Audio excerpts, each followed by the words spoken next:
Okay, so this is the study guide exam one review.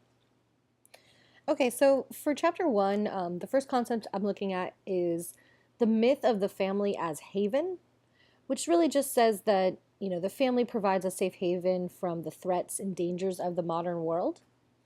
The second one is about the idea of the family as encumbrance, which is kind of the opposite, the idea that families can actually inhibit our self-expression or personal freedom. The myth of the monolithic family form just speaks to the idea that we assume the typical family is a nuclear family, right? We assume in that nuclear family there's a mother, a father, and children present. So there's a very heteronormative assumption there. And there's an assumption about a sexualized division of labor, meaning that men are expected to be breadwinners, going out into the world, women are expected to be full-time wives and mothers. And then the myth of the family decline as a source of social problems argues that, single parenthood and teen pregnancy, those are really the causes of the decline we've seen in economic and social society in the last 40 years, which is kind of ironic because that goes hand in hand with the same time period that globalization has been raging on. Yet the people who are actually feeling the consequences of globalization, such as people in low-income communities, are actually blamed as the reason that society is crumbling, because they're just simply, in some people's views, they're having too many children, or they are not taking care of their children in what is considered appropriate to that monolithic family form that has certain racial, social class assumptions imbued within it. All right, moving on to chapter two, concepts. Chapter two, human agency just means that, people aren't just passive victims of change, they can also be active.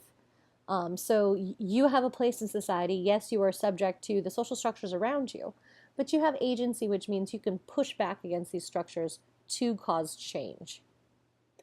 The family-based economy, that's just this idea that family members would produce goods in the home and distribute goods from the home. And that's basically how the economy was organized, right? People lived on farms, they produced stuff, and they bartered and traded stuff with others as the basis of the economy, right? And when we were talking about colonial America, the three groups of laborers that were prominent within colonial America that emerged because of this family-based economy were the merchant class, right? Those who were selling these goods in larger forms in storehouses, the artisan class, those who were, making textiles or goods that were used by a lot of people, like horseshoes or something of that nature, and also the laboring class, those who did just the kind of laborious day-to-day work to make those goods or produce those goods. All right, so as far as chapter three, the doctrine of two spheres is just this argument that men should be producing goods outside of the home and women should be responsible for all the production that happens inside the home, including morality of children, that really came about because of changes in the economy specific to this time period.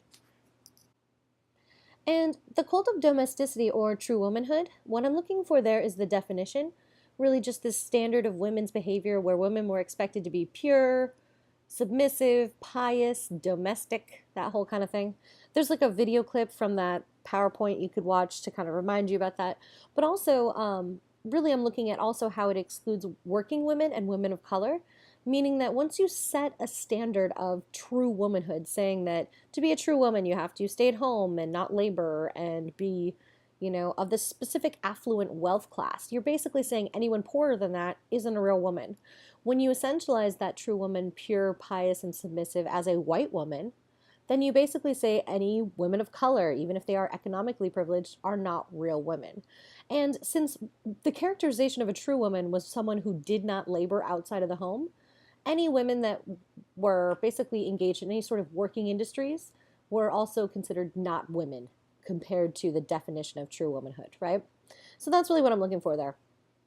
All right, and then family wages were just an income sufficient to support a family at a decent standard, which, of course, When I say definition, that's the definition. It came about from the labor rights movement. But of course, this was very, when it comes to race and wages, exclusively limited to white men.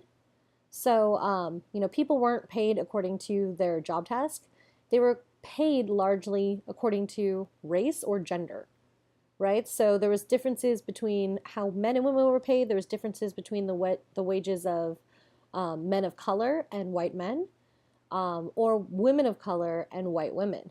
So, basically, obviously, that race did dictate who got paid what. And then when it comes to racial control of family life,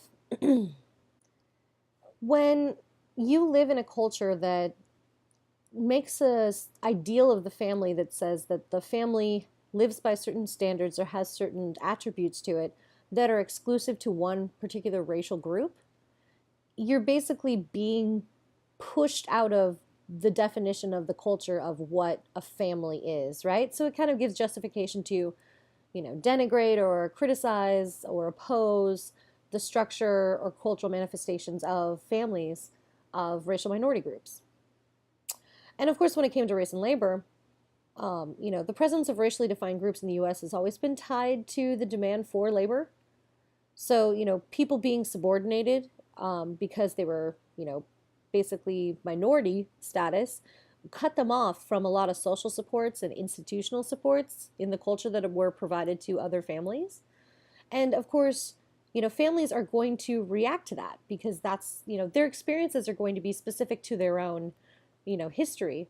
So that means that family forms emerged in relation to specific forms of labor or specific different racial or ethnic groups provided in society. Because think about it, your experience as a Chinese laborer working on the railroads is going to be different than your experience as a migrant laborer who is pulling up crops in, California valleys. Or your experience basically is going to be tied to the kind of work that you're doing. And of course, your family form is going to be related to that as well, which we talked about in that chapter.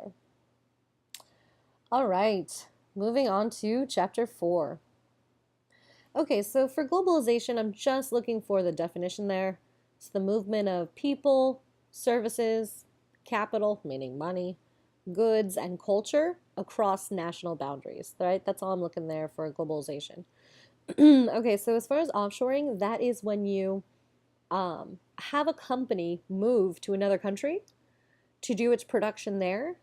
And it makes the same stuff it would have within the United States, only they get to pay employees less money, so they make more money, right? And we talked about the kind of structure of capitalism and the demands that it causes and why this kind of leads to this issue of a favoritism towards offshoring and outsourcing.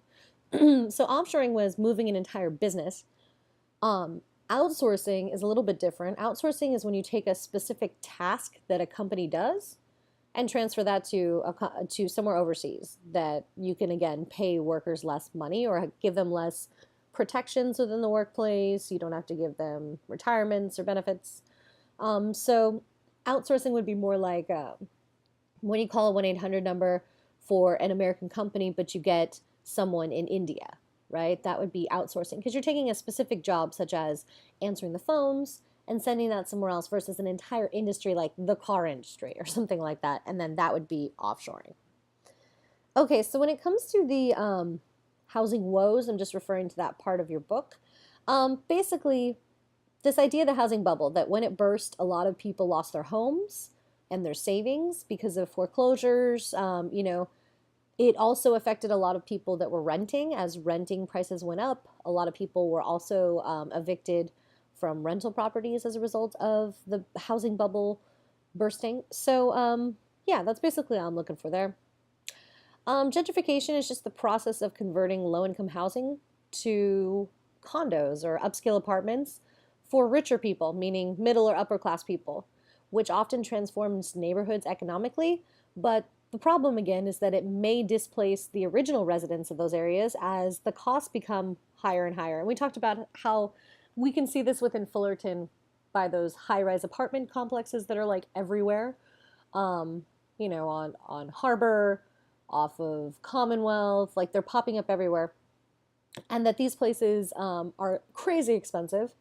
But the consequence of these places going up is that they are able to pull people in that can afford these rents, which are not the people who actually live in this area, right? It's not providing adequate housing to people that need it within Fullerton. They're providing it so that they can pull in white people, rich white people from South County and other more wealthy areas so they can kind of like, slum it up, I guess, in Fullerton. But the consequence is that those properties being able to get that much rent cause the property prices of all the other apartments to go up because apartment landlords say, hey, if these jerks are stupid enough to pay $1,000 for a 400 square foot apartment next to Bootlegger's Brewery, then why not, if I have a 1,000 square foot apartment, why not charge 1,800 instead of 1,400 or something of that nature? So these things just keep getting worse, and gentrification often negatively impacts the residents who resided within this economically displaced area before this kind of change takes place. As far as bankruptcy in the U.S., it's just the major source of bankruptcy is healthcare costs. That's all I'm looking for there. It's just that a lot of people, because of the catastrophic issues of the costs, they when something a health consequence happens, you need to fix it immediately or you die. So obviously people go through with these kind of medical procedures that, because of either processes of insurance rescission where they cut your insurance coverage after you've already paid for it, or the fact that it's so expensive, a lot of people would just opt out before the mandates um, and just not purchase healthcare costs at all, or healthcare coverage at all. This would, cause all these costs. And of course, the insurance industry that makes it so, well, actually, not just the insurance industry, but the politicians that have rigged this system to make it so that the industry itself and individual established medical places can charge crazy prices for things that are so different. Like you go to one place, an MRI is a couple $100. You go to another place, the MRI is $5,000, and they can set these things arbitrarily. And when you cross comparison these costs with medication costs or all these other costs that are common in other cultures, we're paying way more for this for less coverage. All right. So then when it comes to independent contractors, there I'm just trying to point out that, the whole point of hiring people as independent contractors is largely because then you exempt them from the things that make other employees expensive, like a retirement plan, sick days, medical coverage, that kind of stuff, right? That's how companies are now able to make more money is by offering less and less to their employees. And downward social mobility there, I'm just looking at how, the middle class had experienced a kind of peak in the 1970s and has shrunk ever since. And a lot of this has to do with the changing nature of the economy, this globalization, the fact that wages are going down, that costs for goods and transportation just keep going up, the cost of healthcare, and of course, college tuition, these things that are in other developed nations just not costs that average citizens have to deal with because they come out of subsidized tax dollars, are things that Americans really have to grapple with, American families really have to grapple with. And then when it comes to the Great Recession and hunger, all I'm looking for there is that, you know, basically there's a lot more people that needed to get food stamps, and there were a lot more, organizations that had to spring up, like Second Harvest food banks and those kind of places that were being, you know, um, stretched thin on their budgets and their opportunities to provide food and services for people that need it, because there was so much more of a need, right? Because of the recession. And largely politically, there was no difference. It wasn't as if Congress said, hey, look at this. People are out there, they're hungry. Let's pass a new bill to say that there should be more federal aid for food stamps, right? Instead, seeing people hungry made no difference politically, at least those, that are in control of our houses of Congress. And then when it comes to the consequences for families, there were a lot of consequences, right? Like we talked about this, how some people they wouldn't get divorced, or some people, they'd stay with their spouse instead of divorcing because they couldn't afford it, or some people would even keep living with their divorced spouse because they couldn't afford to move out, which is crazy. A lot more people were raising their children's children, meaning grandparenting. Also, women became more and more primary breadwinners, as a lot of industries that were hardest hit were male-led industries within the recession. And of course, people were cohabitating more than getting married. This affected birth rates. Um, a lot more people were working in the underground economy, all sorts of stuff. Okay. And then when it comes to chapter 5, immigration, again, that's just the definition from the book, that it's a movement of people across political boundaries. But of course, this is also another thing I want to point out has been a major source of population growth and ethnic diversity in the US, because yes, it's related to our population. And of course, ethnic diversity, having people from all over the world, come to the shores of America. But largely, this has been tied to America's need for cheap labor, right? That's why immigrants are sometimes welcomed and then not so much once the economic situation changes. And then, so when it comes to chain migration, this is just when family members immigrate at different times to a nation. So this is why the Chinese Exclusion Act happened, right? Because largely chain migration was a way that a lot of Chinese men that were working on the railroads would come over here and work, and then try and send for their families to follow them after. Chain migration is still very common, whether it's immigration within the United States or just around the world, as oftentimes a family member has to go ahead and try and establish some sort of stability before the rest of the family arrives. Transnational families are just, families that often are immigrating with their families in order to try to basically offer more opportunities, either economic opportunities, educational opportunities, right? Like are going to another place in order to find more opportunities. Assimilation is just the process by which an ethnic group adopts the culture of the larger society. So, often adopting the language, adopting the beliefs, the cultural, social beliefs of the dominant culture. So when it comes to attitudes towards immigrants,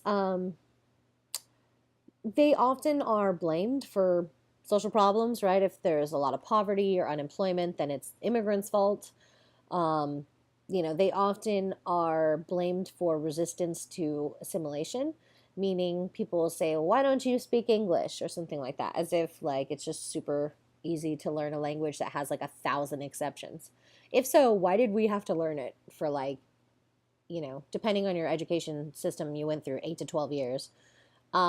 That's, yeah, it's not an easy language. But anyway, there's also often these kind of assumptions that immigrants don't want to assimilate, right? That immigrants are just like choosing to, you know, put up their middle finger towards the cultural belief system of America. But that's really not the case. And then when it comes to ways that immigrants deal with assimilation themselves, typically they're going to try to blend, right? They're usually going to try to blend into the culture so that they don't have to be alienated, right?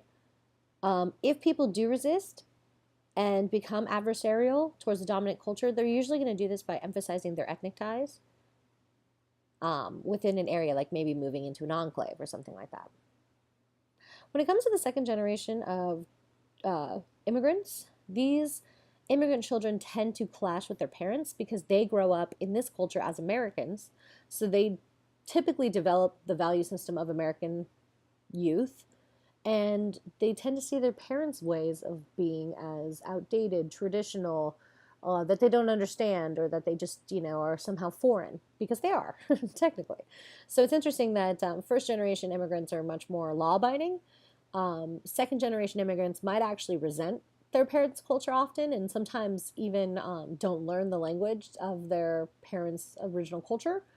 But it's really largely because they're growing up with an American culture that often demonizes these immigrant groups. When it comes to the elderly population, they're growing quite a bit because medical science is keeping people alive a lot longer. So it's estimated that by 2030, there's going to be 8.5 million people that are over the age of 85, right? And by 2050, that's expected to reach 19 million. So it's pretty incredible when you think about it, just based on current growth methods.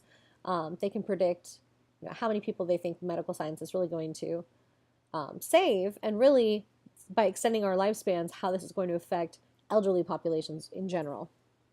So when it comes to role transitions for those elderly populations, first there's retirement, right? For some, retirement is a difficult role transition, right? Because it changes their daily life when you don't have to get up to go to work every day. And it's a loss of meaning or identity for older adults, because those older adults are typically getting a lot of value and identity from their jobs. One of the things that we really think about when we ask people, or try and understand who a person is we talk to them about, well, what do you do for a living, right? And once you take that away from a person, that can really affect their understanding of who they are. We have this kind of narrative, especially as young people, that, you go to college, you get a career, and then you're done. Like, there's just this kind of idea that there's just like a stasis point and everything after that blurs. But really, for the elderly, this is a huge role transition, to go from the constant working world to then you don't know, right? And this, again, if your identity is tied up in like, oh, I'm an accountant, what happens when you're not an accountant anymore, right? People often get status from their jobs, and so that might ebb away as older adults retire. Widowhood's another huge role transition for the elderly, right? Again, separation from one spouse can cause all sorts of loneliness and sorrow and problems of, a lot of these people have been together for, again, just like their working years, a significant portion of their adult life. So your identity is also tied to this other human person, and it can be very difficult to, even a person just going through like a divorce has a hard time trying to understand that role transition out of a relationship. So imagine widowhood, right? Your significant other passes away, and now you have to kind of relearn what it is to live without this person. That's a huge one. And of course, when it comes to living alone, this is something that is very different nowadays than it used to be. So, what's interesting is that, a long time ago, in, the turn of the last century, in the early 1900s, most or a good proportion of widowers would, live with their families or move in with, children or something of that nature. Nowadays, there's a larger proportion that just lives alone. And so this is becoming, very different for them, or often they're in nursing facilities or things of that nature. And so that really changes your experiences of widowhood, right? And widowhood is something, obviously, that the probability increases with age, because the probability of death increases with age. I mean, that seems kind of obvious. And then when it comes to this idea of impending death, I mean, just the life expectancy that we have in the culture has shot up about 25 years since 1900.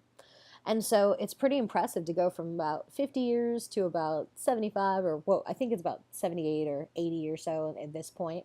And it's pretty interesting how obviously that's going to affect the overall society, because if the average age of death is 25 years later than it was, at 1900s, then that's going to completely change the infrastructure of healthcare, of, how do we provide retirement income for this many people if that's happening, right? So these are all kind of like societal effects come as a result of just this life expectancy changing. But of course, for the elderly, I mean, they have to really deal with the issue of impending death. Like, it's coming. So they have to make plans. They have to, really kind of wrap their head around existentially the idea that death is coming, right? All right, so when it comes to the short answer essay questions, let's see. The first one: why is it important to analyze race, class, and gender when looking at the social construction of the American family? Provide an example. All right, so there I'm just saying, if you're just going to, okay, hint, right? Hint. What I'm looking for here is this idea that, of course, it's important to analyze race, class, and gender, because you don't see the real construction of American families. It's easy to believe myth when you only look at a privileged tiny, small segment of American culture and say that that is what we all should be, right? But in reality, a lot of our historical knowledge is really just based on those that are privileged. So we exclude people of color or, minority groups from social and historical constructions of the American family. We ignore marginalized social class groups, right? Poor people are not really included into the definition of the American family, right? And when it comes to gender, there's a very specific patriarchal hierarchy within the construction of the American family that says that the male is the primary breadwinner. He's the king of the castle. His decisions are, the decisions of the house. That a woman, her role should be very much like the two spheres, true womanhood, within the home, the moral production of the home or reproduction of the home. And by doing that, by constructing the American family from only the most privileged, it becomes a broken mirror in a lot of ways, right? It does not reflect the reality of actual American families, but in a way, it actually only serves as a way to discriminate and place a hierarchy upon what family structure should be privileged or encouraged within our culture. So again, why is it important to analyze race, class, gender, etc.? Because you don't see the actual picture unless you do. So I want you to give me an example of that. Like, give me an example of how exclusion of a group does not paint a full picture, right? So you could give me an example of how it's, someone or a group being excluded because of their race, because of their class, because of their gender, skews our constructions of what American families are, right? So that's what I'm looking for there. And then the second one, based on the film Which Way Home, why have so many parents and children attempted to migrate to the U.S. to work for low wages? Do you think any law will discourage immigration without economic changes also being made?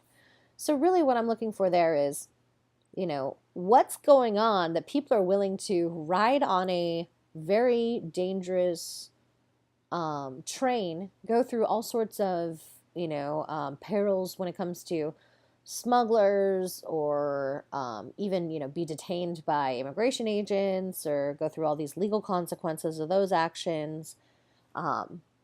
Even though they know that in the U.S. they're not necessarily going to get like a great job, but they're willing to come to the U.S. to work for low wages anyway, right? Why do people keep getting on that train? That's what I'm asking right there, right? What could be so motivating to them to get them to go through those kind of consequences, right? And then do you think that any law will discourage immigration without economic changes also being made? What I'm asking for there is, if a motivation to come here is economic, because you literally have no opportunities at economic stability or structure within your own country. And again, we have to remember that America is intricately tied to that. Our success as a country, as a colonizing power, has everything to do with the extraction of resources or products or goods from other places, meaning our success comes from other cultures not being successful, basically, right?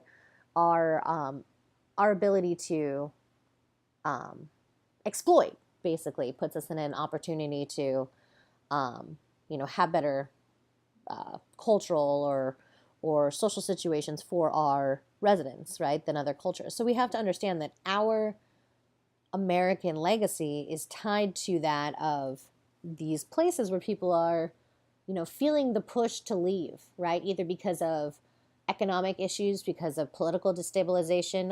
Largely, that has a lot to do with our intervention within Mexico, within Central America, within South America, has caused the need for a lot of people not just to immigrate, but to flee, right? So the idea is you can make a law to say you can't cross the border.